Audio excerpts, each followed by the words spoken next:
नमस्कार, 5 के आंच आप देख रहे हैं और आपके साथ मैं हूं पुनीत मिश्रा। सियासत में उलझी भक्ति। जी हां, छत्तीसगढ़ में इस साल चुनाव होने हैं विधानसभा के। कानून व्यवस्था, भ्रष्टाचार तो चुनावी मुद्दा रहता ही आया है, लेकिन खुद को ज्यादा हिंदू और बड़ा राम भक्त दिखाने की भी इन दिनों सियासी दलों में होड़ सी मची है। राम वन गमन पथ सियासत का अग्निपथ बना हुआ है। कांग्रेस का दावा है कि भगवान राम के इस पथ को हम विकसित कर रहे हैं, लेकिन बीजेपी का आरोप है कि कांग्रेस चुनावी हिंदू है। इन्होंने राम के अस्तित्व से ही इनकार किया था। राम भक्ति के जरिए सियासी शक्ति पाने की जद्दोजहद हो रही है। छत्तीसगढ़ में भक्ति एक बार फिर से सियासत में उलझी नजर आ रही है। और आइए इस पर कुछ सवाल हैं। सवाल क्या है? ये भक्ति पर सियासत क्या सही है? सवाल सबसे पहले ये कि क्या भक्ति पर सियासत करना सही है? क्योंकि धर्म, आस्था अलग विषय है, सियासत अलग विषय है, लेकिन फिर भी इसे एक साथ एक रस किया जाने की कोशिश हो रही है। तो क्या ये सही है? इसके अलावा दूसरा सवाल नंबर 2 क्या है? सवाल नंबर 2 ये कि राम वन गमन पथ से क्या सत्ता का रास्ता मिलेगा? सवाल नंबर 2 स्क्रीन पर आने वाला है, लेकिन चुनाव में असली मुद्दे पीछे छूट रहे हैं। ये सारे सवाल आज इस पर चर्चा होने वाली है, लेकिन उसके पहले रिपोर्ट देखते हैं।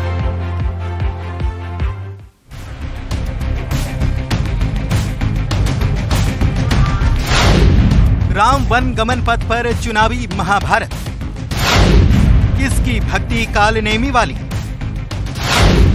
किसके मुंह में राम, बगल में छुरी? सियासत में उलझी भक्ति। छत्तीसगढ़ में राम वन गमन पथ पर सियासत जोरों पर हो रही है। राम वन गमन पथ यानी कि वो इलाका जहां से भगवान राम, सीता और लक्ष्मण वनवास के दौरान होकर गुजरे थे। यहां राम वन गमन पथ के विकास का काम जोरों पर चल रहा है। यह स्थान पर्यटन के रूप में विकसित किया जा रहा है, लेकिन इस पर छत्तीसगढ़ में सियासी महाभारत छिड़ी है।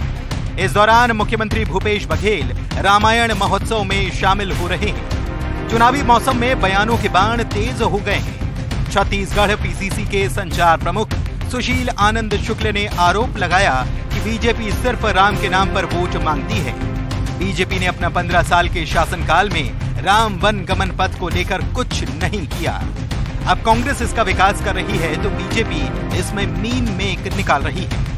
उन्होंने यहां तक कह दिया कि बीजेपी की भक्ति कालनेमी की तरह है, जबकि कांग्रेस की भक्ति हनुमान वाली भक्ति है। ड्रामेबाजी तो भारतीय जनता पार्टी करती है।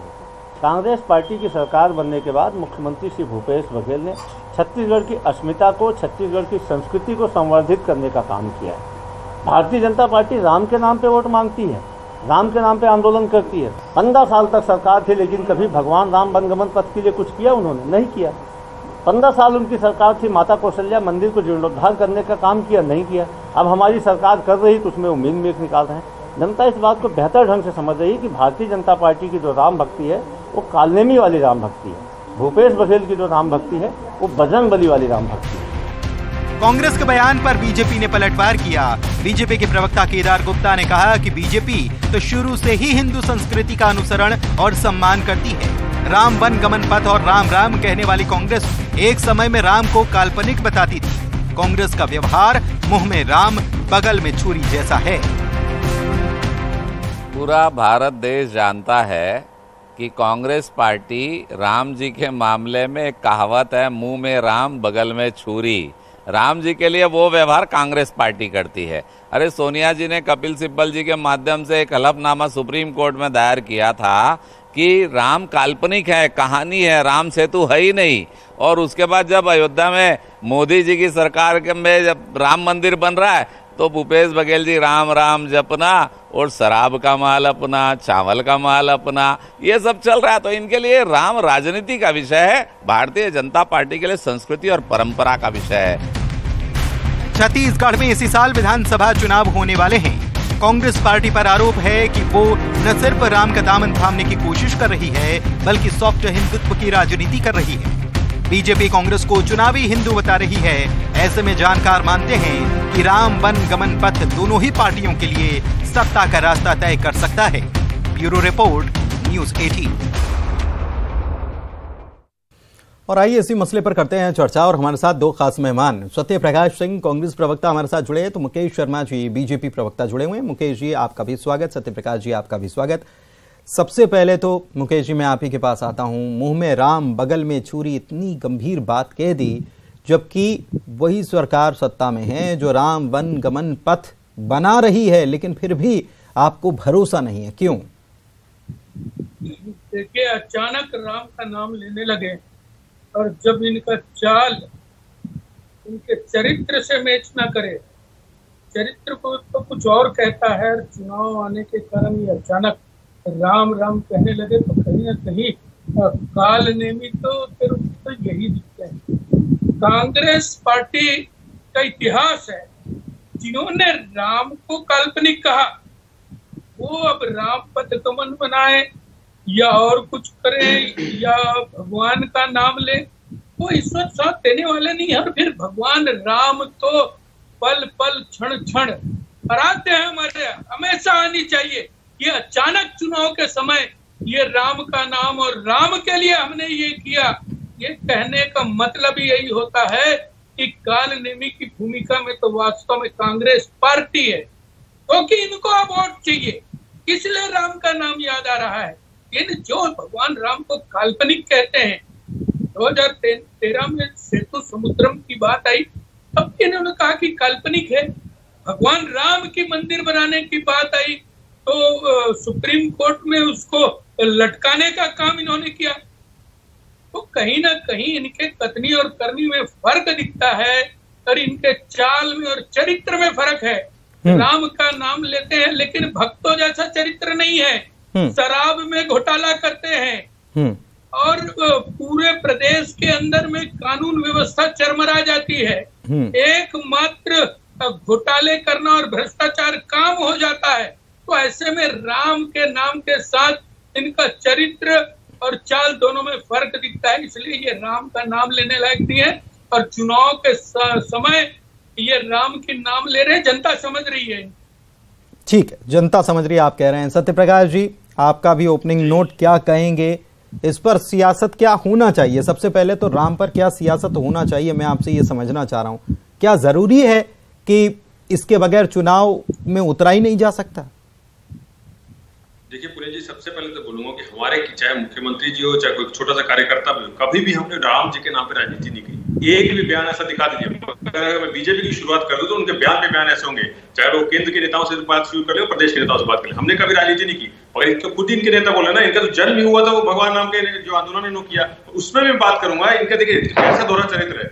वही अयोध्या में राम मंदिर बनने की बात करें, उसमें जमीन घोटाले की बात कर लीजिए। 1994 में जब चंदा लिया गया उसमें भी बंदरबाट हुई है। बीएचपी ने खुद ने आरोप लगाया कि उस पैसे की बंदरबाट करके इनके नेता चुनाव लड़े, विधायक तक बन गए। फिर उसके बाद और बात कर लेते, यहाँ 15 साल थे, रमन सिंह जी 15 साल थे। एक ऐसा काम बता दे मुकेश शर्मा जी, एक ऐसा काम जो भगवान राम जी के लिए किया हो। यहाँ के भांजे है ना, वो भांजा राम है छत्तीसगढ़ के, मगर एक ऐसा काम बता दी। मगर देखिए, जैसे बात करें, हम चुनाव को देखते नहीं कर रहे। हमारी सरकार 2018 में बनी, हमने कौशल्या माता मंदिर 2018 से काम शुरू किया, आज बन गया। राम पथ गमन 2019 से काम शुरू हो चुका है, उस पर काम चल रहा है और काफी हद तक काम पूरा हो चुका है, 50% काम हो चुका है। हमने राम जी की मूर्तियां लगाई जगह जगह पे, तो ये काम चुनाव को देखते हुए किया है। तो ये अनर्गल बातें। और मैं एक बात और बोलूंगा, देखिए बीजेपी का चल है कि जैसे चुनाव आएगा तो ये घर घर पे जाएंगे, राम के नाम पे दे दे बाबा, भगवान के नाम पे दे दे वोट बाबा, ये शुरू इनका काम रहता है, हमारा काम कभी नहीं रहता। और एक चीज पूरी जी मैं बहुत जिम्मेवारी के साथ बोलना चाहूंगा, देखिए हम उस राजनीतिक दल के वंशज हैं जिनका आज भी उनके सबसे वरिष्ठ नेता को पंडित नेहरू के नाम से जानते हैं। हम उस राजनीतिक वंशज के बच्चे हैं जहां दुर्गा माता का जो इनके वरिष्ठ नेताओं ने नाम दिया था दुर्गा माता। हम उस राजनीतिक वंशज के हैं बेटे हैं जहां पे राजीव गांधी ने ताला खुलवाया। राजीव गांधी जी की कहीं ना कहीं बहुत बड़ी भूमिका थी, वो रामायण धारावाहिक जो घरों घर तक गया, क्योंकि राजीव गांधी जी की दूरदर्शिता थी, जो चाहते थे कि युवाओं को, उस समय के युवाओं को राम जी के बारे में जानना चाहिए, राम जी के पथ पे चलने के लिए जानना चाहिए। तो ये हम पहले से करते हैं। मगर देखिए, हमने कभी राजनीति नहीं की। जैसे मैंने नाम भी लिया, आप नेहरू जी का देख लीजिए, इंदिरा जी का ले लीजिए, राजीव गांधी जी का ले लीजिए, आज हमारे यहाँ छत्तीसगढ़ भूपेश बघेल जी का ले लीजिए, हमने कभी राजनीति नहीं की है। और ये बार बार बात करें, निर्मला सीतारमण जी ने क्या बयान दिया था वो सबके सामने राज्यसभा में, उन्होंने तो ये तक बोल दिया कि नहीं है, उन्होंने भी तो बोला आदम में ब्रिज है ही नहीं। और उमा भारती जी ने 1994 में वही सुब्रमण्यम स्वामी उमा भारती जी ने बैठ के अटल बिहारी वाजपेयी की सरकार पर आरोप लगाया था अदब ब्रिज तोड़ने का। तो इनका चाल चरित्र चेहरा जनता जानती है। सिर्फ जब वोट की राजनीति करनी होगी तो भगवान राम को लेकर आएंगे। मुकेश जी के पास आते हैं। मुकेश जी, मुझे ये बताइए कि ये बात सही है कि राम वन गमन पथ तो जो है इसका काम तो पहले से चल रहा है। कौशल्या माता क्या सबूत है? ये किसने कहा था कि ये क्या सबूत है कि उनका जन्म या वो यहीं से थे राम? ये तो मेरे ख्याल से अजय चंद्राकर साहब की तरफ से बयान आया था इससे रिलेटेड, अगर मैं गलत नहीं हूं तो। मुकेश जी, क्या जवाब इन्होंने दिया था जरा पूछ लेते इनसे। हाँ। इनके पास में क्या जवाब था अब हम बात कर ले। ये चुनाव आने के समय इसी मसले पे बात करते हैं। पहले इसी मसले पर बात करते हैं। सत्यप्रकाश जी, मैं बात कर रहा हूँ। हाँ, इसी मसले पे बात करेंगे। सुनिए, इन्होंने चुनाव जन घोषणा पत्र में क्या ये बात का उल्लेख किया था? अब जब चुनाव आ रहा है इनके पास में अब कुछ नहीं है, किया कुछ नहीं है, काम कुछ नहीं किया है। आप ये जुमलेबाजी नहीं करते। घोषणा पत्र के बाहर भी ऐसी चीजें जो जनता के हित के लिए होती है, जो जनता के लिए काम करना चाहिए, सरकार का फर्ज बनता है, जो धर्म बनता है, वो काम भी करते हैं।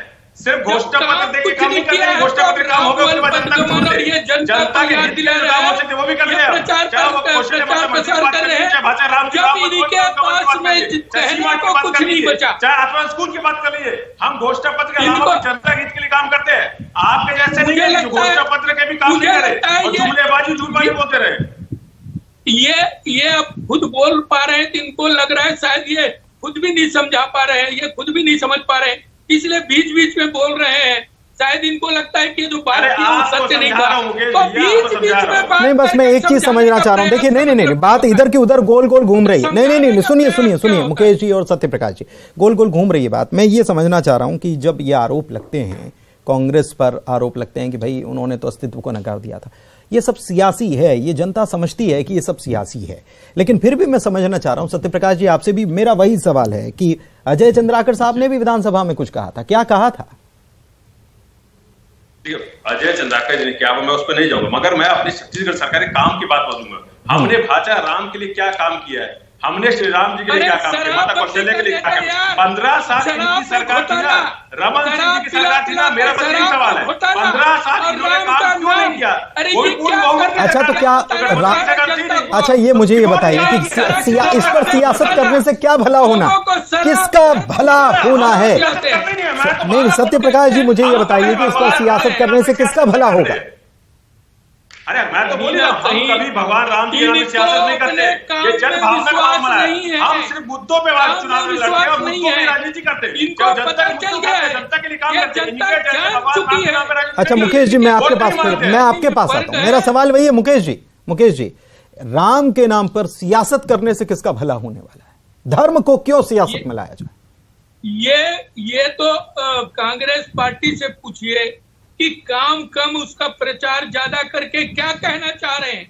इनको खुद का विश्वास टूटा हुआ है, लाखों करोड़ रुपए टूटा हुआ है, घूमने में कर दिया, खुद का विश्वास टूटा नहीं। ये बीच बीच में बोल के कहीं ना कहीं इनको बीच बीच में बोल के चर्चा को भी प्रभावित करना चाहते हैं, क्योंकि इनको मालूम है इनके पास में बोलने के लिए कुछ नहीं है, चलिए ठीक है, कुछ नहीं है। किसके पास क्या बोलने के लिए है वो तो सब नजर आ ही रहा है। जवाब एक दूसरे को देने के लिए दोनों पक्ष तैयार हैं, और अब देखना यह है कि इस सियासत, जो भक्ति को लेकर सियासत हो रही है, तो लोगों का भक्ति आस्था लोगों का एक निजी विषय होता है। लोग इसको कैसे देखते हैं, कैसे समझते हैं, किसने काम किया, किसके मुंह में राम है और किसके बगल में छुरी है, ये जनता तय करने वाली है। बहुत शुक्रिया आप दोनों मेहमानों का चर्चा में शामिल होने के लिए। इसी के साथ 5 की आंच में इतना ही।